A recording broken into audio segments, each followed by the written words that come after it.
Adu Ma'asyiral muslimat yang dimuliakan Allah Subhanahu wa taala, alhamdulillah kita bersyukur kepada Allah tabaraka wa taala atas segala nikmat yang Allah Subhanahu wa taala berikan kepada kita. Salawat dan salam semoga selalu tercurahkan kepada Nabi kita yang mulia Muhammad sallallahu alaihi wasallam, kepada para keluarga dan para sahabatnya, dan kepada seluruh umatnya yang selalu berada di atas petunjuknya sampai di hari kiamat nanti. Semoga salawat dan salam selalu tercurahkan untuk mereka. Jemaah kaum muslimat yang dimuliakan Allah Subhanahu wa taala, alhamdulillah pada sore hari ini Allah Subhanahu wa taala memberikan taufik kepada kita semua untuk kembali hadir di majelis ilmu, dan semoga Allah tabaraka wa taala mengajarkan kepada kita ilmu yang bermanfaat untuk dunia dan akhirat kita, dan semoga Allah Subhanahu wa taala memberikan taufik kepada kita semua untuk mengamalkan setiap ilmu yang kita pelajari. Jemaah kaum muslimat yang dimuliakan Allah Subhanahu wa taala, alhamdulillah pada sore hari ini kita diberikan taufik untuk belajar ilmu agama di majelis-majelis kita, dan kita akan sedikit memberikan nasihat kepada kaum wanita terkait beberapa perkara penting yang kita melihat bahwa di situ penting atau perlu bagi kaum wanita untuk mengetahuinya. Jadi di sini tema mungkin yang disebarkan kaitan dengan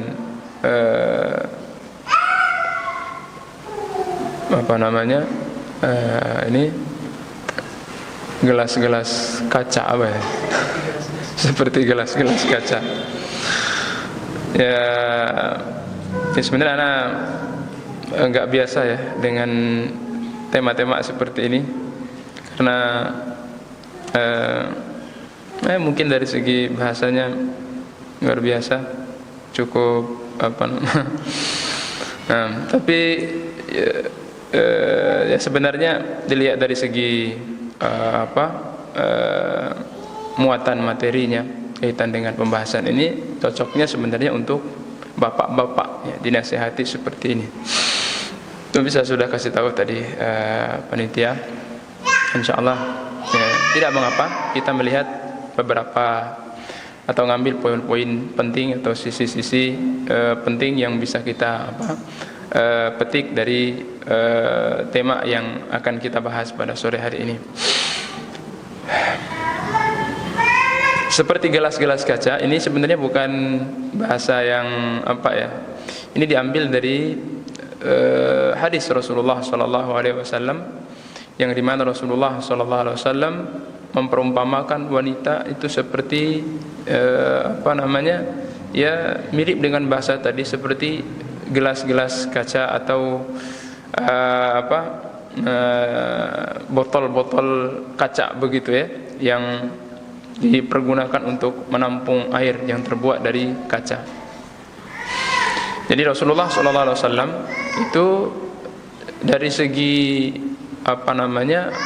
bahasa itu memiliki bahasa yang luar biasa, yang terkadang sebagian sahabat itu tidak memahami beberapa kalimatnya, tapi memang Rasulullah SAW diberikan jawami'ul kalim, diberikan kekuatan bahasa yang begitu luar biasa, karena memang yang beliau hadapi adalah salah satunya orang-orang musyrikin yang memiliki kekuatan dari sisi bahasa yang begitu luar biasa, sehingga Nabi SAW diberikan wahyu oleh Allah Subhanahu wa taala, atau diberikan kelebihan oleh Allah Subhanahu wa taala untuk tadi memiliki kekuatan bahasa yang begitu luar biasa. Tadi sini berkaitan dengan salah satu kejadian yang terjadi di zaman Rasulullah sallallahu alaihi wasallam, atau cerita yang diceritakan oleh Anas bin Malik radhiyallahu taala anhu, bahwasanya Nabi sallallahu alaihi wasallam dalam suatu perjalanan, Nabi sallallahu alaihi wasallam dalam suatu safar, entah safar untuk tapi indikasinya adalah safar untuk untuk pergi berjihad, ya, safar untuk pergi berjihad.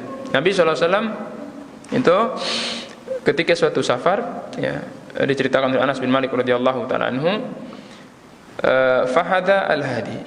Setelah ketika Nabi SAW sedang safar, itu biasanya orang-orang Arab, ya, biasanya orang-orang Arab, ya, untuk, ya, mungkin tidak terbatas pada orang Arab saja begitu, ya, tapi kebiasaan orang ketika safar itu mereka menyenandungkan syair-syair, ya, untuk, ya, sekedar menghilangkan keletihan dalam safar itu sambil menyenandungkan syair-syair, ya, dan itu memberikan semangat, ya, memberikan semangat dalam melakukan perjalanan, apalagi di zaman-zaman dulu, ya. Jadi jangankan manusia, ya, yang akan terpengaruh dengan senandung syair-syair itu, bahkan di sini diceritakan bahwa binatang seperti onta saja itu memiliki pengaruh yang luar biasa, ya, terpengaruh, ya, dengan lantunan-lantunan syair atau suara-suara yang keluar dari orang yang melantunkan syair-syair tersebut. Nah, ini dilakukan oleh Nabi SAW ketika beliau safar, ya, atau dalam kondisi-kondisi tertentu yang membutuhkan untuk untuk, ya, semacam hiburan, ya, dalam tanda kutip begitu, ya, untuk meringankan beban beratnya perjalanan. Nah, ketika diceritakan dalam riwayat yang lainnya juga disebutkan bahwa yang menyandukan syair itu adalah seorang budak hitam yang bernama Anjasah. Yang bernama Anjasah. Ketika dia menyenandungkan syair, maka orang-orang yang melakukan perjalanan sedikit semangat, ya, termotivasi dengan syair yang dia keluarkan. Sampai juga kendaraan-kendaraan mereka, hewan-hewan yang mereka tunggangi itu terpengaruh, ya, sehingga laju mereka itu lebih cepat ketika mendengarkan syair-syair. Ya, biasa mungkin kalau di kita itu ketika, ya, kalau dulu para petani sedang memajak sawah, itu ada untuk memberikan semangat kerbaunya, ada semacam lantunan-lantunan suara begitu, sehingga kerbaunya semangat bekerja. Nah, seperti itu juga, ya, kurang lebih yang dilakukan tadi di zaman Rasulullah SAW. Maka ketika Anjasah melantunkan syair-syairnya tadi, ya, seketika itu al-ibil atau onta-onta yang mereka kendarai begitu semangat sehingga lajunya sangat cepat.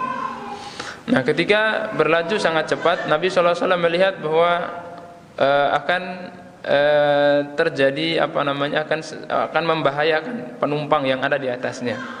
Maka Nabi SAW mengatakan kepada Anjasah, irfaq ya Anjasah, ya, wahai Anjasah, ya, pelan-pelan, ya, wahai Anjasah, ya,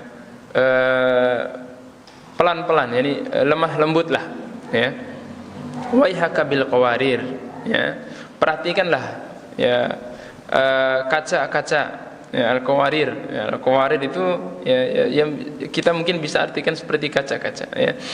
Jadi perhatikanlah kaca-kaca itu, ya. Jadi yang dimaksud oleh Nabi SAW adalah wanita-wanita yang di atas punggung onta itu. Dan ketika onta-onta tersebut berlaju dengan cepat, itu akan membahayakan, mungkin akan wanita-wanita yang ada di atasnya itu akan dikhawatirkan jatuh mungkin dan seterusnya, sehingga Nabi SAW mengingatkan kepada Anjasah untuk tidak terlalu melantunkan syairnya, ya, untuk rifqan, untuk pelan-pelan, ya, melantunkan syairnya. Nah, di sini jemaah sekalian yang dimuliakan Allah Subhanahu wa taala, beberapa pelajaran yang bisa kita ambil dalam hadis ini, bahwa pertama, Nabi SAW itu ketika beliau melakukan safar itu biasa mengajak, ya, istri-istri beliau, ya, ketika beliau ingin safar, beliau memiliki beberapa istri, kemudian diundi siapa yang keluar namanya, maka dia yang berhak untuk ikut safar bersama Rasulullah Sallallahu Alaihi Wasallam. Nah, dan itu hal yang lumrah, yang biasa, ya. Dan ini tidak mengapa kita untuk safar, ya, dengan keluarga, dengan istri. Nah, seperti yang dilakukan oleh Rasulullah SAW. Kalaupun ada memiliki beberapa orang istri, dilakukan mengundi. Dan Nabi SAW mengundi mereka, kemudian yang keluar namanya keluar bersama Rasulullah SAW. Entah itu safar untuk jihad atau untuk yang lainnya, Nabi SAW seperti itu. Nah, di sini juga Nabi SAW menunjukkan betapa Nabi SAW memperhatikan hak wanita. Nabi SAW tidak meninggalkan istrinya untuk tidak meninggalkan keluarga dalam waktu yang lama, ya, dalam waktu yang lama, karena perjalanan biasanya membutuhkan waktu yang lama, sehingga Nabi SAW tidak meninggalkan keluarganya dalam waktu yang lama. Karena Nabi SAW tidak mampu membawa semua, ya, akhirnya Nabi SAW tadi mengundi. Nah, di sini jemaah sekalian yang Allah Subhanahu wa taala, dari hadis ini juga para ulama memberikan nasihat bahwa seseorang untuk ketika dia melakukan safar tidak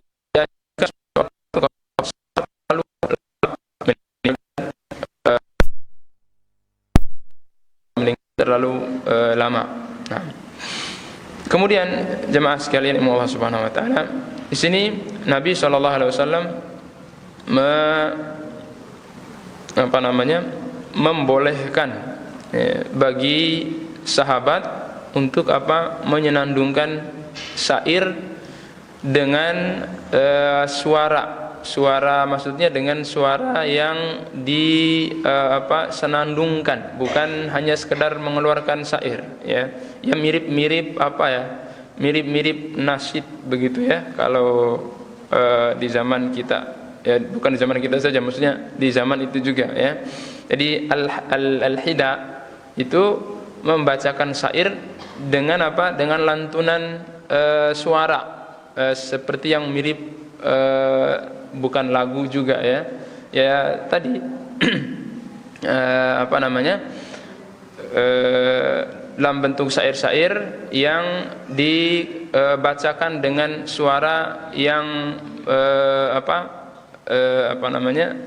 tidak seperti biasa, ya. Nah, di sini dalam kondisi-kondisi seperti ini itu tidak mengapa, ya, tidak mengapa. Tapi ya, tidak seperti orang yang menyanyi dengan suara-suara yang sampai mungkin mirip seperti perempuan, dengan berlebihan dalam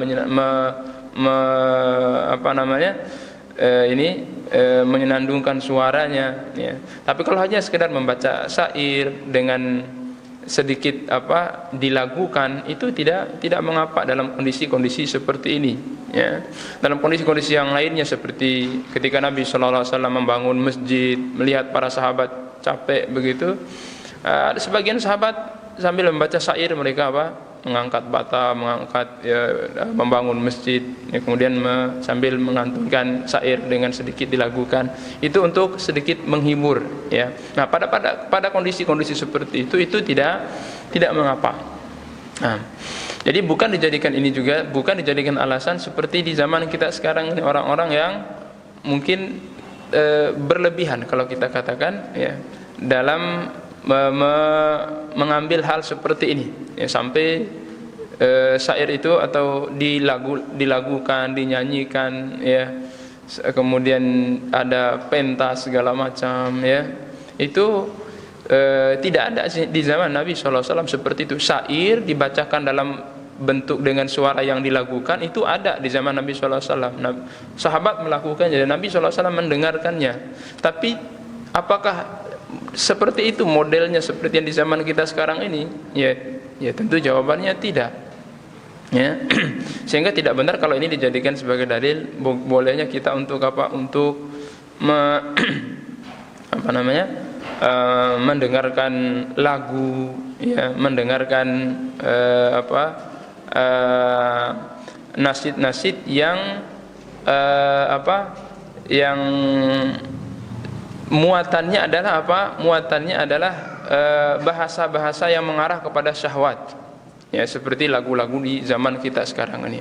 Nah, kalau syair-syair tersebut ya muatannya adalah kaitan dengan dakwah, kaitan dengan apa begitu ya, yang tidak ada secara muatan bahasanya itu tidak bertentangan dengan syariat, ya, maka tidak mengapa membacakan syair kemudian sedikit dilagukan syair-syair tersebut dalam kondisi-kondisi tertentu. Ya, bukan dalam kondisi kita sekarang ini setiap hari kita kerjaannya hanya mendengarkan itu saja. Bahkan sampai ada grupnya, ada pentasnya, dan segala macamnya, ya. Nah, itu yang tidak ada di zaman Nabi sallallahu alaihi wasallam, ya. Dan itu tidak sesuai dengan dengan syariat. Dan Nabi sallallahu alaihi wasallam menyenandungkan, para sahabat menyenandungkan syair itu bukan untuk itu.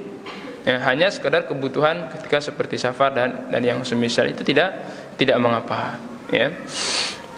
Nah, kalau dalam ilmu syar'i umpamanya sebagian ulama itu kan menulis dalam bentuk manzumah. Dalam manzumah itu apa sih kalau bahasa kita, ya, disiplin ilmu yang disusun dengan skema syair. Disiplin ilmu yang disusun tata bahasanya itu seperti syair, tapi muatannya ilmu tentang fikih disusun seperti syair begitu, ilmu tentang akidah disusun seperti syair, kemudian untuk menghafalnya itu dibaca dengan sedikit dilagukan, itu tidak mengapa. Tidak mengapa. Beda dengan kondisi di zaman kita sekarang ini, ya, sambil syair-syair kemudian apalagi tambah musik, apalagi tambah sambil joget-joget, menari-nari, campur baur laki dan perempuan. Ini jelas ya jauh dari apa yang dicontohkan oleh Rasulullah SAW dan para sahabatnya. Karena ada sebagian orang itu berdalil dengan riwayat ini, dengan hadis ini. Mereka berdalil dengan hadis ini untuk membolehkan kebiasaan buruk mereka, ya, bernyanyi-nyanyi, berjoget-joget dan seterusnya. Ini jelas ya salah memahami kondisinya, karena Nabi SAW tidak seperti itu dengan para sahabatnya. Nah, jadi di sini jemaah sekalian, ini Allah Subhanahu Wa Taala itu tidak mengapa kita menyenandungkan syair yang sedikit dilagukan dalam kondisi-kondisi seperti itu, dalam kita safar, ya, dalam kita sedang, ya, kalau ibu-ibu mungkin sambil masak atau apa gitu, ya, sambil masak membaca syair gitu, ya, itu tidak mengapa. Nah, kemudian di sini jemaah sekalian, ini Allah Subhanahu Wa Taala, Nabi SAW memperumpamakan, ya, perempuan itu seperti kaca-kaca, ya, seperti kaca. Di sini dari sudut mana sisi kesamaan? Ini dibahas oleh para ulama, dari sudut mana sisi kesamaan antara kaca dengan wanita, sehingga Nabi SAW mengungkapkan wanita itu seperti apa? Seperti kaca.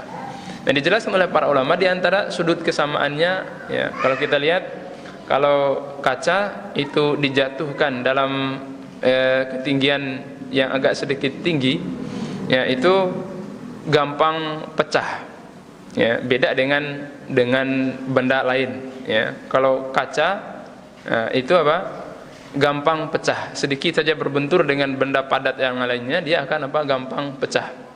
Itu sebagian sisi kenapa Nabi SAW, dijelaskan oleh para ulama, kenapa Nabi SAW menyamakan perempuan dengan kaca tadi, bahwa kaca itu sangat mudah sekali untuk pecah dan hancur. Nah, perempuan juga memiliki perasaan yang mirip dengan tadi, yang mirip dengan kaca tadi, ya, sehingga sedikit saja berbenturan dengan masalah tertentu, sedikit saja mendengarkan perkataan-perkataan mungkin dari suaminya itu, ya, kalau bahasa orang sekarang itu baperan, ya, kalau orang bilang, ya. Jadi sangat besar sekali pengaruh yang terjadi dalam jiwanya itu, ya, padahal mungkin suami hanya sekedar ngelucon, suami hanya sekedar bercanda, ya, itu luar biasa pengaruhnya. Langsung dianggap serius, langsung banting ini, banting itu, langsung ngambek, langsung ini, luar biasa. Sebagian perempuan seperti itu, ya. Nah, Nah, ini sisi kenapa Nabi SAW menyamakan perempuan dengan kaca. Itu kaca itu mudah pecah, mudah hancur. Ya, begitu juga kaum wanita seperti itu. Ya, sedikit saja dikasih dikasih reaksi, nah itu langsung bisa mungkin pecah seperti kaca tadi. Ya. Ya, sehingga Nabi SAW mengingatkan kepada al-anjasah untuk rifqan, untuk berlemah lembut.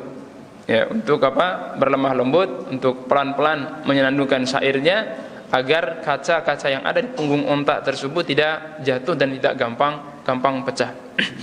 Ini luar biasa. Nabi SAW Nabi SAW menganalogikan ya kepada kita dengan tadi sederhana agar bisa mungkin dipahami oleh sahabat bagaimana Nabi SAW memperumpamakan wanita dalam bentuk itu seperti tadi.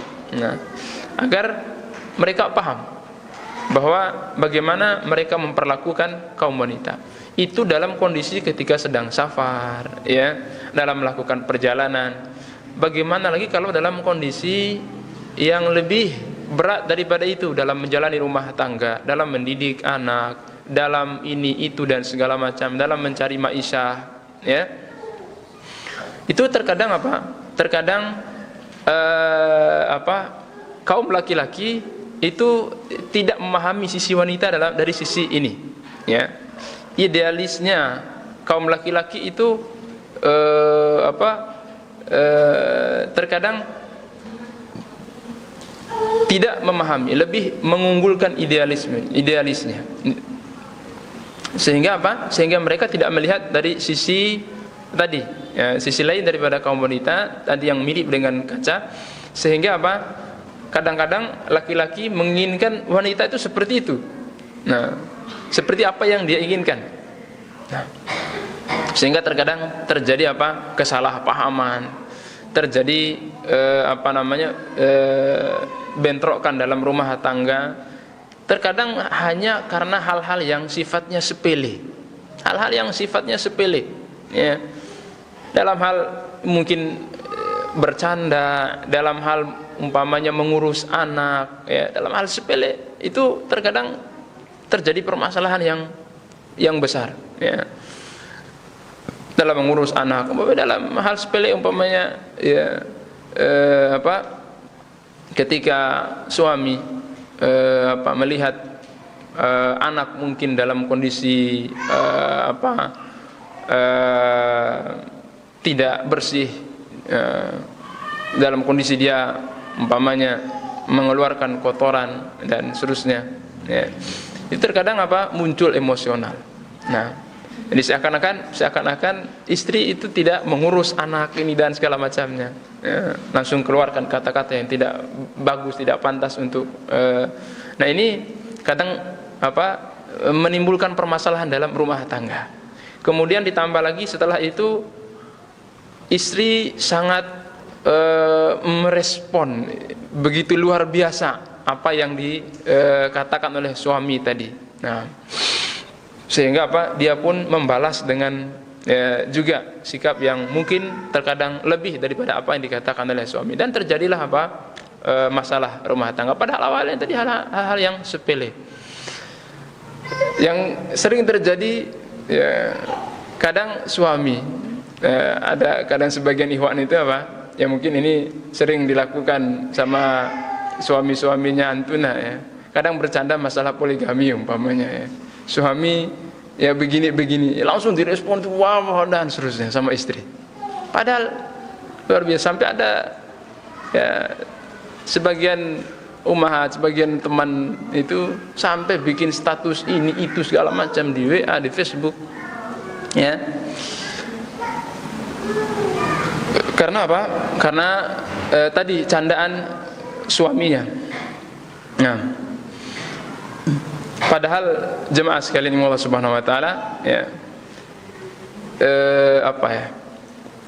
kalau saya berpikir dengan sederhana, ya, apakah tidak cukup gitu, ya, waktu yang bertahun-tahun, ya, anak sudah 2, sudah 3, ya, Minimal satu anak itu membutuhkan waktu 2 tahun. Berarti kalau kali 3 sudah 6 tahun berumah tangga. Apa enggak cukup dalam waktu 6 tahun itu proses saling memahami itu tidak terjadi gitu ya. Nah, kenapa dalam kurun waktu yang sampai 5-6 tahun itu si istri belum memahami sikap suaminya, atau sebaliknya? Kenapa kok dalam kurun waktu yang lama seperti itu si suami juga belum paham tentang sifat dan karakter istrinya, sehingga hal-hal sepele pun ketika terjadi itu menjadi sumber masalah. Kadang saya berpikir sebagian ikhwan, sebagian akhwat itu seperti itu ya. Nah, kadang ya, mengeluh ke zauja, kadang minta nasihat, kadang SMS atau WA begitu, suami saya begini dan seterusnya. Kalau saya lihat masalah ini, masalah sangat sepele sekali ya. Nah, masalah sangat sepele sekali. Nah, masalah candaan dan seterusnya. Nah, seharusnya ini jemaah sekalian kaum muslimat yang dimuliakan Allah Subhanahu wa taala, itu hal-hal yang tidak seharusnya terjadi dalam rumah tangga. Nah, karena apa? Nah, apalagi dalam kurun waktu seperti itu, rumah tangga sudah menjalin rumah tangga sudah bertahun-tahun, anak-anak sudah mulai besar ya. Kemudian suami atau istri masih belum saling memahami tentang karakter masing-masing ya, sehingga gampang terjadi masalah, gampang terpancing emosi dan seterusnya. Nah, ini kembali kepada hadis tadi bahwa Nabi SAW itu menyamakan kaum wanita diantaranya dari sisi itu ya, itu gampang pecah ya perasaan-perasaan mereka, sehingga di situ juga syariat itu syariat itu terkadang mengunggulkan dari beberapa sisi kaum laki-laki dibandingkan dengan perempuan dalam beberapa hal ya. Kenapa? Karena tadi ya, bukan karena Allah Subhanahu wa taala tidak ingin menyamakan derajat antara kaum laki dan perempuan. Bukan Allah Subhanahu wa taala itu ingin menzalimi kaum perempuan, tapi Allah sangat paham tadi ya tentang karakter wanita. Sehingga di sebagian syariat atau di sebagian kondisi Allah Subhanahu wa taala mengunggulkan kaum laki-laki, memposisikan kaum laki-laki itu di atas daripada kaum wanita ya. Jadi Nabi SAW memperumpamakan tadi wanita dengan kaca karena memiliki itu tadi ya kesamaan dalam sisi bahwa seperti kaca itu sebagaimana dia gampang pecah dengan benturan sedikit hal-hal tertentu, begitu juga kaum wanita, perasaan mereka itu gampang sekali hancur, gampang sekali pecah ya karena benturan-benturan tertentu. Sehingga dalam kondisi tertentu tadi kita kembalikan bahwa Allah secara syariat memposisikan kaum wanita, kaum laki-laki itu di atas kaum wanita dalam hal kepemimpinan umpamanya secara umum gitu ya. Dalam hal kepemimpinan secara umum Allah Subhanahu wa taala menempatkan kaum laki-laki ya di atas kaum wanita. Ya, dalam hal tadi berumah tangga, di mana Allah Subhanahu wa taala menjadikan kaum laki-laki itu sebagai sebagai orang yang memiliki otoritas, dia memiliki kekuasaan dalam mengatur rumah tangga.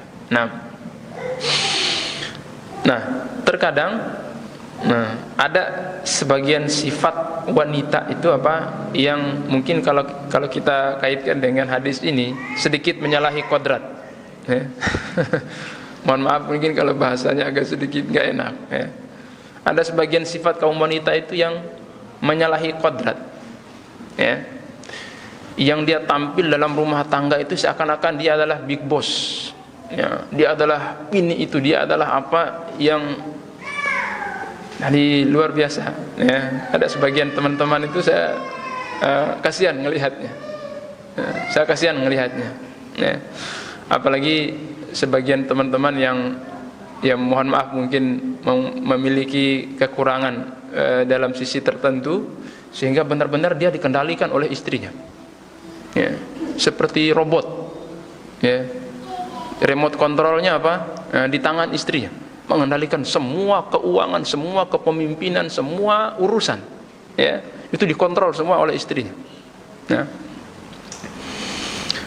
jadi dan sebagian istri memanfaatkan kekurangan suami. Ada tipe, memang ada sebagian tipe laki-laki itu yang seperti itu, yang tidak punya jiwa leadership, memang, ya, tidak punya jiwa kepemimpinan, ya, tidak punya jiwa kepemimpinan, dan itu dimanfaatkan oleh sebagian istri untuk mencabut hak itu, kemudian mengambilnya. Dia yang tampil, ya, bahkan luar biasa, ya, ada sebagian teman itu yang keuangannya diatur oleh istrinya itu dicatat oleh dia, istrinya itu, kamu kebutuhannya 1 bulan itu seperti ini.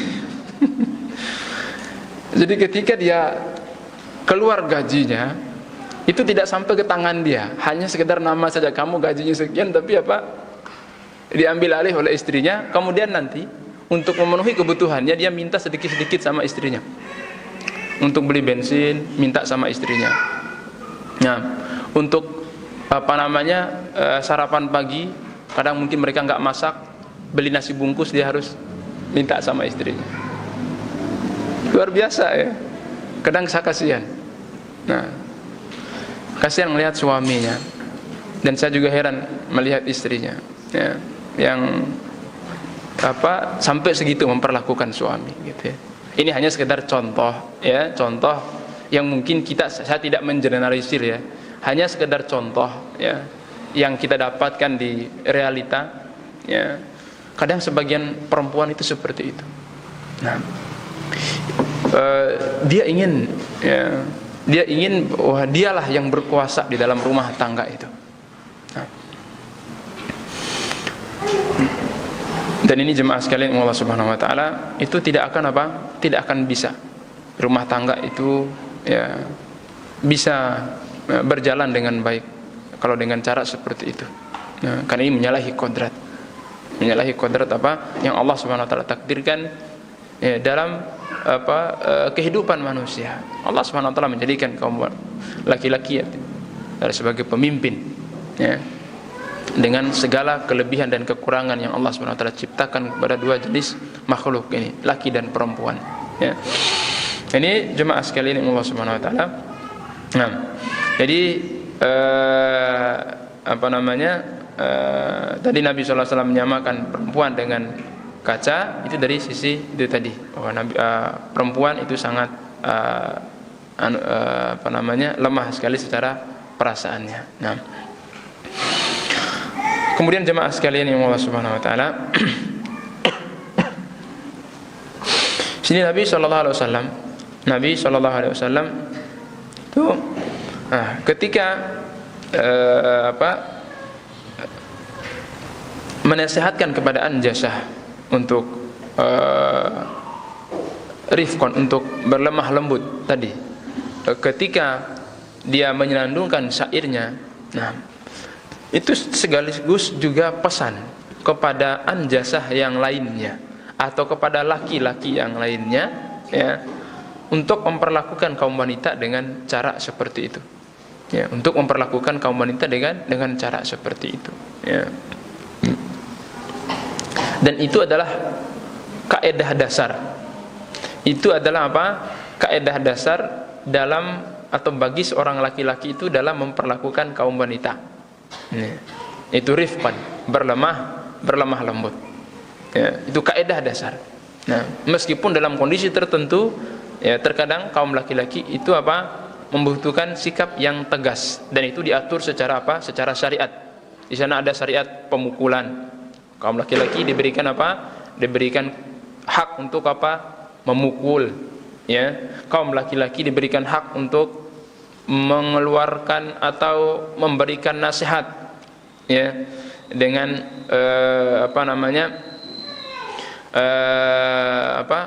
Diatur, ya, dengan kata-katanya. Nah, kaum laki-laki diberikan hak untuk apa? Untuk memberikan hak talak atau perceraian.